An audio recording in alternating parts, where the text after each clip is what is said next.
Hello everyone, I'm Idona John Baptist with the Channel 5 News. The headlines: a $150,000 donation of solar nanogrids to boost the hospital's emergency response.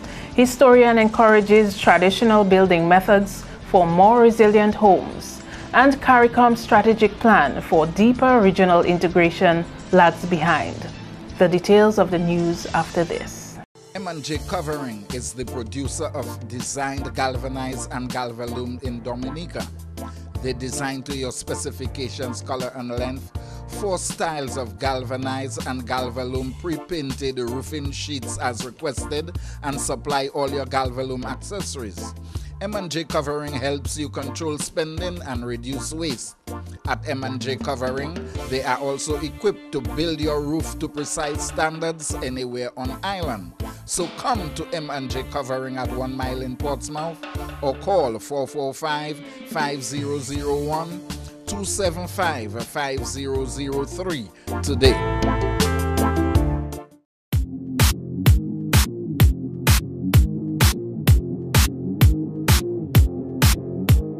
Welcome back.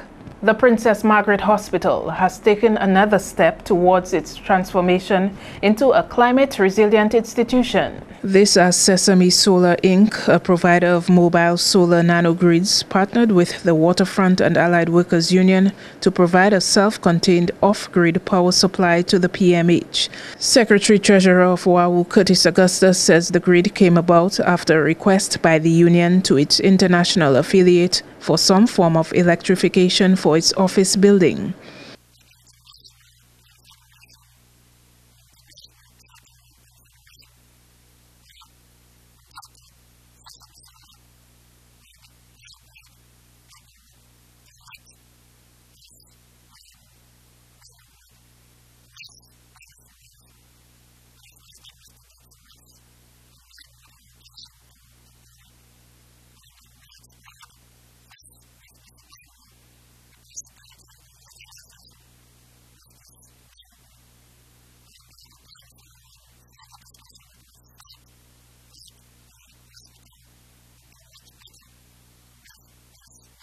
The $150,000 US donation will be used primarily to enhance emergency response in the event of a natural disaster. The grid was handed over on Friday, 1st of June.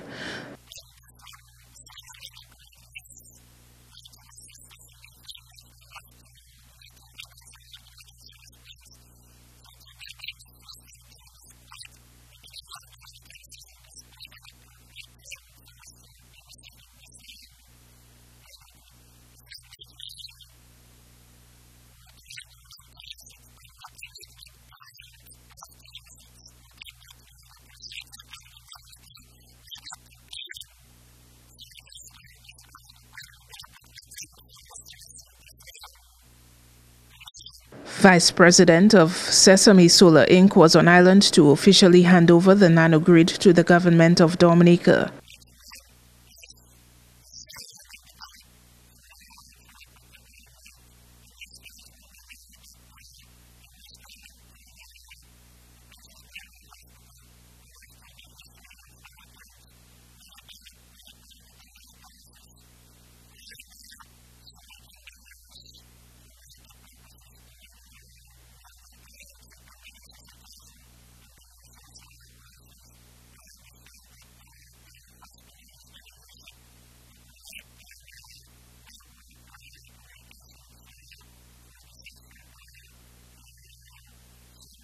Sesame Solar Inc. also provided assistance to the Jones Beaupierre Primary School.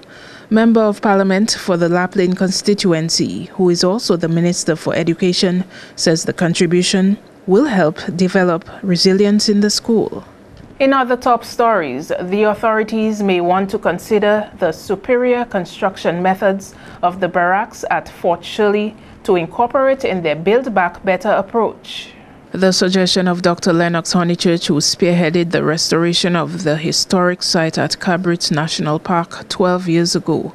The historian says he patterned on the 250-year-old building practices to repair the buildings at Fort Shirley. We were one of the visitor sites in Dominica that did not receive an ounce of damage. Not a single sheet of galvanized or any piece of the roof was destroyed, although we had massive damage of the natural vegetation around.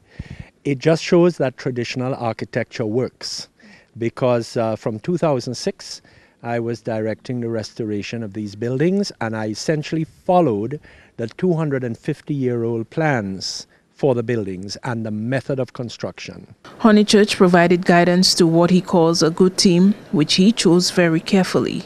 And all of our buildings survived intact, and therefore we were able for the 2017 tourist season to just flow right into it. Once the grounds had been cleared of all the bush and the trees, we were able to welcome the various small cruise ships that come into Portsmouth, and we had guided tours and everything was in place. We've used our hostel and the grounds for weddings, dinners, and of course jazz and Creole. So thankfully we didn't have to go and beg anybody for any money to repair anything. I'm listening to all of them, and I'm hearing all of these experts coming down and telling us what to do, and I'm just quietly smiling because I know what stands up, you know. And yes, indeed, there are certain methods, there are certain new types of hurricane clamps and stuff like that, but I don't think you can beat it.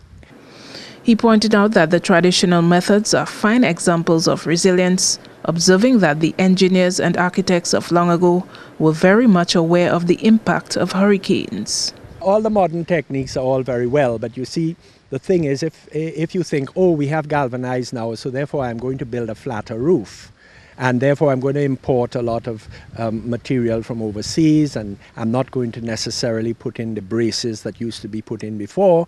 Yes, you can have all of those methods, but these buildings were designed for tropical cyclones in the 18th century, and that and all the methods that were used, the pegs, some of our major posts are pegged, and the bracing of the roof, and even the dormer windows, those windows in the roof are well and truly anchored. And then of course the shutters, the hurricane shutters, you cannot beat them because they're on very strong hinges, they're barred, they have got tower bolts, and the walls are in the region of 16 to 24 inches thick. The CARICOM strategic plan of 2015 to 2019 is said to be falling short on meeting its objectives within its requisite time frame. The strategic plan is in direct response to the need to target a narrow range of specified outcomes within specified timeframes, focusing on a few practical and achievable goals in relation to the regional development agenda. Deputy Secretary General of the CARICOM Secretariat, Dr. Manorma Suknandan, says there are several reasons why aspects of the strategic plan are behind schedule. One is you need financing. Two, you need capacity, and in that case I'm talking about human resources.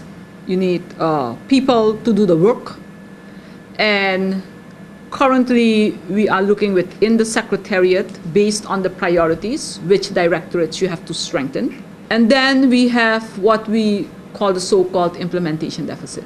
It has several reasons why sometimes things take so long. At the regional level, but also in member states. Sustainability, it's another thing. When you have, for example, change of government, etc., often you have to go back, give explanations, etc. The Deputy Secretary General says that despite the shortfalls, progress has been made in certain areas and moves are already being made to develop the next strategic plan for 2019 onwards. We have not achieved everything, but a lot has been done. So as the LMIS system has been developed, that is in relation to labor movement, information system, we have the online registry, we have MASA, a lot has been done in the agricultural sector, quite a lot has been done within the context of the CARICOM single market and economy. We have done a lot in relation to our immigration officers, customs officers, etc. A lot of training, those things have been done. So quite a lot has been done. But we are trying now to put everything on paper so that bring everything together so that you have one document, right? And then based on that, of course, that inventory, then what has not yet been done or what still needs to be done, that will be then incorporated in the next strategic plan. A team from the CARICOM Secretariat was on island recently to sensitize Dominican stakeholders on the results-based management system, which can be used to monitor the progress of the strategic plan. The final rehabilitation steps of Charles Avenue are expected to be completed soon. Andrea Louis has that story. In May last year, a contract was signed for an over $3 million rehabilitation project on Charles Avenue. The contract for renovation works was awarded to Offshore Civil and Marine Incorporated and was expected to be completed in 22 weeks. Charles Avenue is the main artery to the Princess Margaret Hospital from the Goodwill Road. However, the project was naturally delayed because of Hurricane Maria and the subsequent hiccups, but Minister for Public Works, Dr. John Colin McIntyre, has given the reassurance that roadworks in this area will be completed soon. We had a little hold up with Charles Avenue because the truck that was supposed to help him to dress the surface of the road had a little problem. There was some little caught on fire, some part of it. But we were able to repair it yesterday, and if you notice last night we started patching throughout Roseau again. And so we're expecting that Charles Avenue will be oiled very soon, as well as Pembroke Street in Portsmouth, and we can lay the asphalt on it. So I'm expecting that to be done within, to be honest with you, within the course of next week. I'm bold enough to say that I'm going to push for it. And as long as the trucks are available, asphalt is not the problem, we will be oiling that road because we want to get these roads open up. Because more importantly for this road as well too is, I'm looking at all the major exit routes out of Roseau to make it much easier during the cruise season and during the heavy traffic. The rehabilitation of the 510 meters of road, that is Charles Avenue, is financed by the Highway Maintenance Levy. As regards other road interventions on the West Coast, McIntyre says the Chinese are expected to resume work on the Iolibla Highway once a few kinks are ironed out. Once we can clear up the housing, which they're retrofitting containers right now to make the housing more hurricane resistant, we're looking at the Domlec issue, which Domlec has met with the on site with them, with the Chinese group, and it's just a matter of ironing out just some basic little things in the next, I would say, maximum 2 weeks. Electricity should be connected. There's an engineer that is here on island looking at the cement plant that was damaged. So once we can get all these things in place, of course the aspect of food comes in sometime, because we're talking about 200 Chinese in Bellevue Shopper helping us with the housing program, as well as I guess you'd have quite a few of them on the West Coast here. So once we can get food, electricity, housing in place, we are ready to start, and I'm hoping that we can start, I would like to say, at least during the low period of the hurricane season. They have, ambassador said to me that they are ready to move, just a matter of ironing out these three little areas. So not really preempting, but I'm expecting, hopefully, that we can start within the next couple of months, to be honest with you. In August last year, a groundbreaking ceremony was held at Makushri for the commencement of the China-funded $53 million rehabilitation project of the Iolibla Highway. This is Channel 5 News. We'll have much more after the break.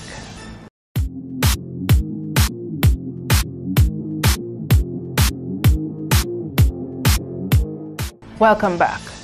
Resident of Maho, Julian Riviere, has won the 2018 Dumbfesta Song Contest. Riviere won from a field of 10 finalists.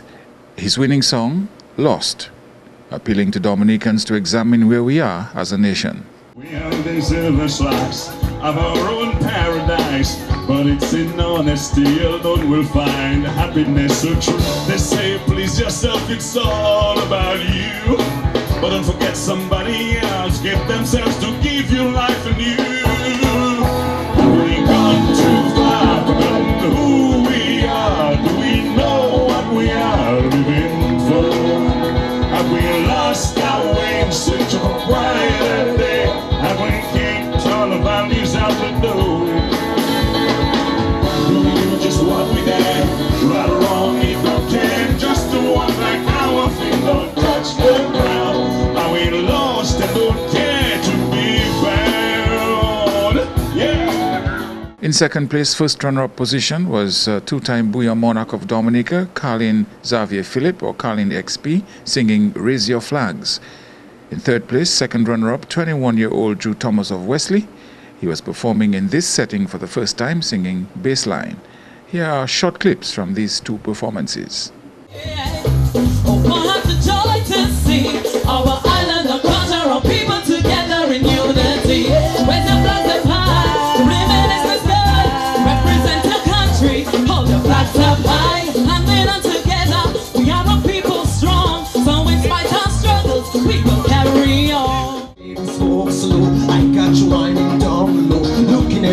What you see, your baby daddy, oh, I got you feeling, my vibes getting out your body.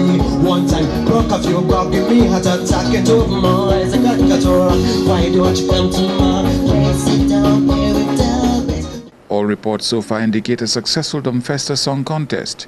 This year's Domfesta theme, rebuilding and rebounding through the arts. Dominica's premier telecommunications provider, Flow, is on course to revolutionize the telecommunications industry. Flow will soon roll out its super-fast broadband, referred to as Fiber to the Home, FTTH, 4G LTE, and the introduction of a superior IPTV product. To date, Flow has been able to restore 46 of its 49 mobile sites, which existed prior to Hurricane Maria. In some instances, temporary fixes are now being replaced with the optimization of the mobile network. Several new cell towers have been rebuilt, for example at Bells, Jimmet and Moorpark. This provides an improved mobile experience to customers in these communities and surrounding areas. Flow's restoration plan includes allocation for additional new towers to be erected over the next few months. The goal is to return customers to an even better and stronger mobile network than existed prior to the hurricane. Another exciting component of the mobile rebuild post-Hurricane Maria is the launch of the 4G LTE high-speed data for phones and other mobile devices. Flow is currently testing the advanced technology, which is expected to give customers a major boost in their mobile experience with super-fast download and upload speeds. Customers are encouraged to be LTE ready by obtaining handsets and SIMs that are equipped for this technology.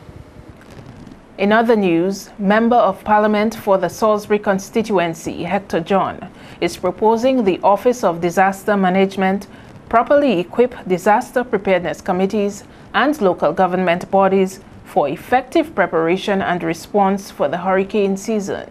John was speaking in the context of the lessons learned in the recovery process of Hurricane Maria. Locally, how do we work with the village councils, the community groups, the church groups, and everything to work together to ensure that we have proper hurricane shelters, we have proper logistics in terms of getting to them, accessing them, ensuring that they're properly equipped.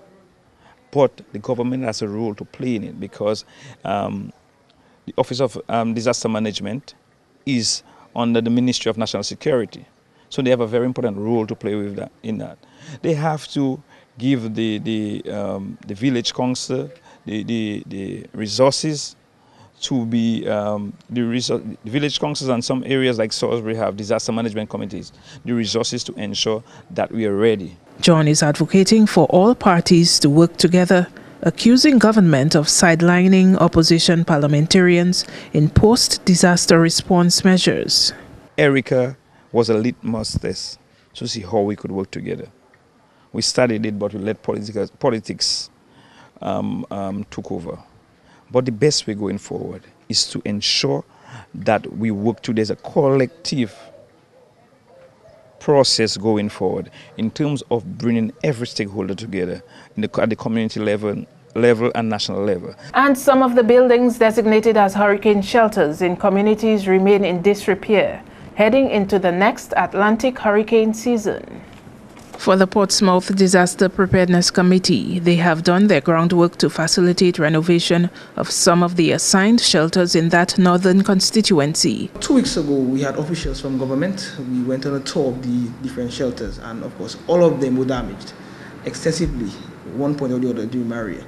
So we have made a list of what each shelter required, what has to be done for each shelter, and we are submitting to central government. So we are waiting for government now to come through with materials/funds, and we're also speaking with other partners to see, what they can do to help us in getting these shelters ready for the season. Among the 6 shelters in Portsmouth, the SDA Secondary School suffered the most damage from Hurricane Maria.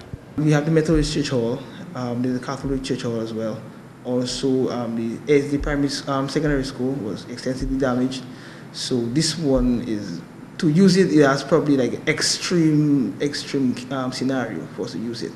But we also have the Glanville Community Center, and also there's a private residence in Bonn. So what we're doing is, and also of course there's the Portsmouth Secondary School. So we're just making sure that everybody, get materials, and we work with central government to ensure that the list that we draw up of stuff that they need, that they get it, and the teams come and work on it in as soon as possible time. 3 individuals left homeless are housed at the Glanville Community Center. Williams anticipates the authorities will have a resolution for them soon. The season really kicks off, let's say, in August, September. It gives us some time to play with, but still, with the kind of unpredictable weather that's been brought about by climate change, you cannot just sit down and rest, you understand? So you have to keep at it, you have to keep talking to individuals. I spend a good part of my morning speaking to individuals who are in the know about this, trying to ensure that we get this thing nipped in the bud as soon as possible.